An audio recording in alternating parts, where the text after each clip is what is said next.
Welcome to the Compact Mysteries podcast from compactmysteries.com, the show where we try to unravel a different bite-sized mystery each week. From baffling disappearances and strange objects, to unexplained events and mysterious places. This is episode 54, The Mystery of Captain Kidd's Lost Ships. In the final years of the 17th century, when fortunes could be made faster than a cannonball could travel and lost just as quickly, a Scottish-born sailor named William Kidd set sail into the whirlpool of empire, commerce and crime. Was he a pirate king or a loyal privateer framed by the powerful? A swashbuckling villain or a scapegoat sacrificed for political theatre? A man who stole a fortune or someone who simply knew too much about those who did? In death, Captain Kidd became a legend. In life, he was far more complicated. Yet his enduring mystery rests not only in the contradictions of his character, but in the ships he commanded, vessels that seem to slip through history like ghosts, their final resting places drawing treasure hunters and dreamers across centuries.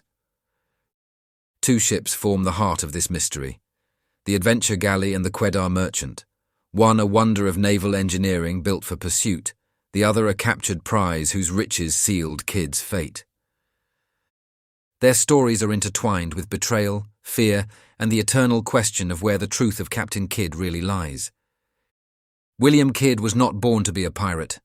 In fact, he spent much of his early career fighting pirates. He earned the respect of English merchants and officials by hunting down the very rogues he would later be accused of joining. Kidd's rise was helped along by the right patronage at the right time, especially a group of influential English nobles who believed that sending a bold sea captain to protect trade routes from French and pirate vessels would be both profitable and patriotic.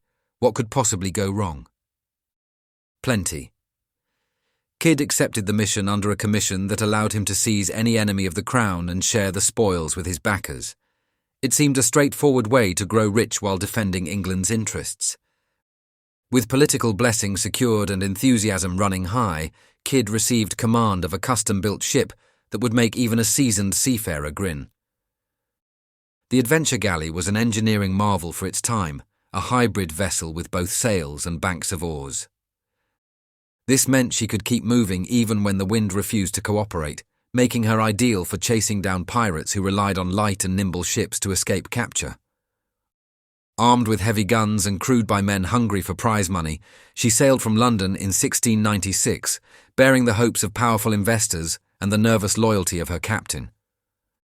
But from the beginning, something about the voyage felt cursed. Many of Kidd's sailors were press-ganged from taverns and portside crowds, unwilling recruits who resented their captain and the strict discipline he attempted to impose. Fights broke out, morale plummeted, supplies dwindled faster than planned. Worse still, Kidd struggled to find legitimate French or pirate targets. The oceans were large, and the profits increasingly difficult to spot.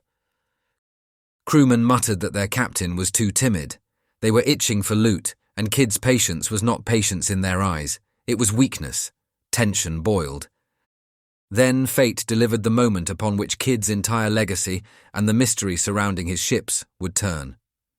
Off the coast of India, he intercepted a massive vessel, the Quedar Merchant, a richly laden Armenian ship carrying treasure from the east.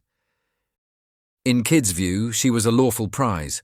Though not a French vessel, she was captained by an Englishman travelling under a French pass, a passport of convenience that sailors often used for protection. Kidd believed that this technicality placed the ship firmly in the category of fair game.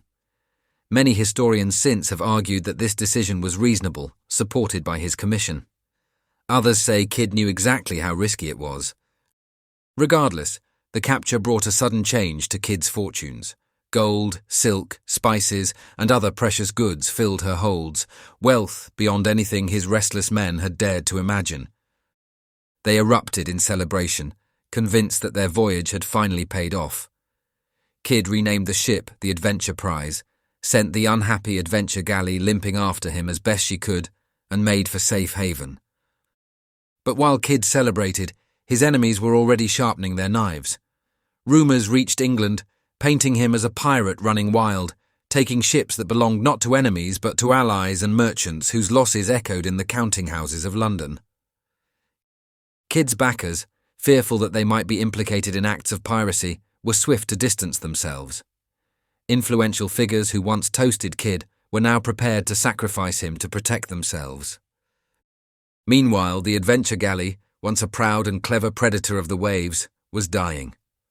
Her hull leaked. Her engines of oar and sail were failing. She was a heavy, slow burden in the tropical waters. Eventually, Kidd was forced to scuttle his beloved ship off the coast of Madagascar.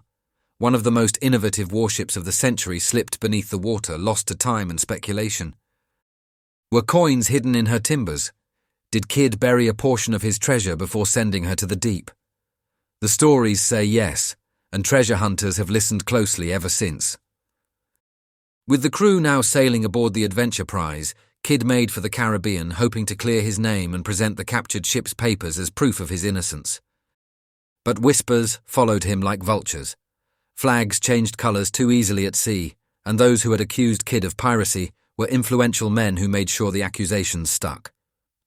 When Kidd reached New York, the trap snapped shut. He was arrested, shipped back to England, and placed on trial. Kidd entered the courtroom insisting he was a loyal subject of the Crown. He demanded that the French pass be presented that legitimised the capture of the Quedar merchant, but that document had mysteriously vanished. He begged for witnesses to come forward who could confirm his actions were lawful and performed in the service of England. Those witnesses were conveniently nowhere to be found. He asked for the support of the nobles who had funded his enterprise. They stood silent. History rarely lacks for irony. Captain Kidd was executed at Execution Dock in 1701, the very year that the French pass that might have saved him suddenly reappeared. Too late. The man was dead. And his ships. Their stories had only begun. The adventure galley, lost near Madagascar, has long been the subject of passionate searches. Claims of findings have come and gone like the tides. Some expeditions swear they have located her remains, only for experts to argue over timelines and origins. Was she burned before sinking? Was treasure aboard? Did Kidd hide a chest beneath a coral shelf before the sea claimed the hull? The evidence remains frustratingly thin, as if the ocean enjoys mocking those who try to solve the mystery. But the Adventure Prize, the ship responsible for everything, the gold, the accusations, the noose, she vanished even more completely. Kidd left her under guard while he tried to negotiate his freedom in America. After his arrest, the men guarding the vessel melted into the world like shadows. For centuries, maps, rumours and wild theories suggested that the ship lay buried in Caribbean sands or hidden deep in mangrove swamps, her treasure untouched and waiting.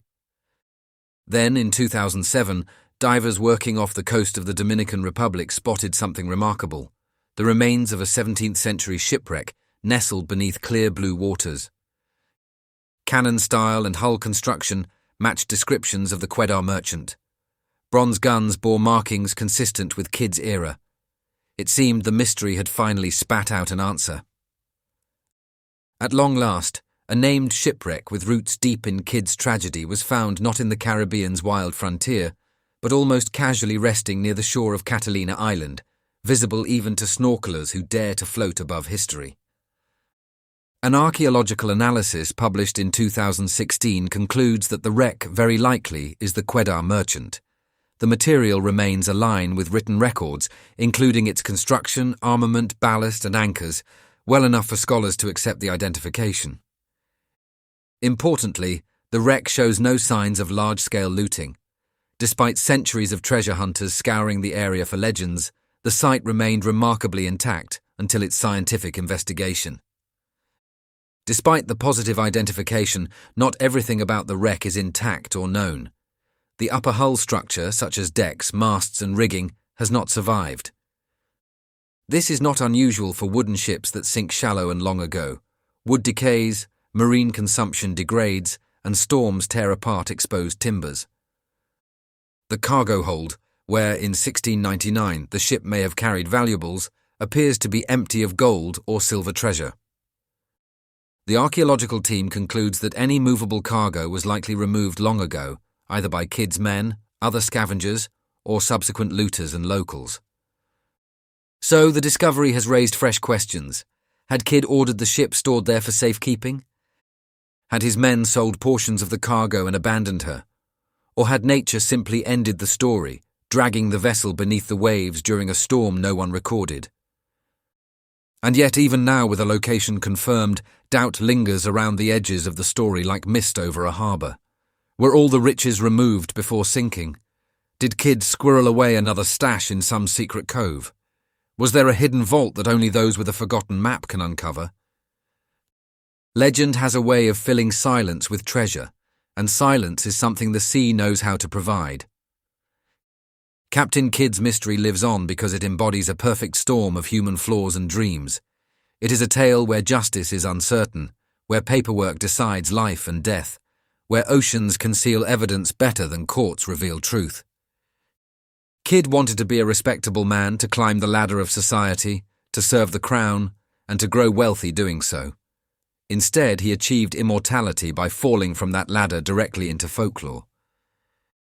His ships, whether lying intact somewhere below sunlit waves or rotted into memory, represent the unanswered question. Was William Kidd the villain history wanted him to be, or was he the victim of a convenient narrative? If we find every plank of the Adventure Galley, every nail from the Adventure Prize, and every gold coin from both, will we finally know the truth? Or will we discover only more complications, more hints of shadowed dealings, and more evidence that Kidd's greatest crime was trusting the men whose wealth and status outweighed his own? Visit the Dominican coast today, and you can dive among the remains thought to be the Quedar merchant, sunlight shifting across timbers once packed with the riches that doomed a captain. Swim along Madagascar's reefs, and you may be searching the watery gravesite of the Adventure Galley, where oars once dipped silently into black seas. And in every crash of the surf, there lingers the suggestion that somewhere, still undiscovered, lies a chest of secrets that could rewrite the legend. The sea does not give up its truths easily. It preserves mysteries better than any archive. It hides guilt as readily as it hides gold. But it also has a habit of revealing just enough to keep hope alive. Captain Kidd's ships are not merely shipwrecks. They are chapters ripped from a history book no one has finished writing. They are the echo of a man standing at the gallows shouting that he was innocent. They are the promise that one day, perhaps, the ocean will whisper back where the rest of his story lies buried. Until that happens, the legend sails on. I hope you enjoyed that episode of the Compact Mysteries podcast from compactmysteries.com. If you did, why not leave us a review wherever you get your podcasts?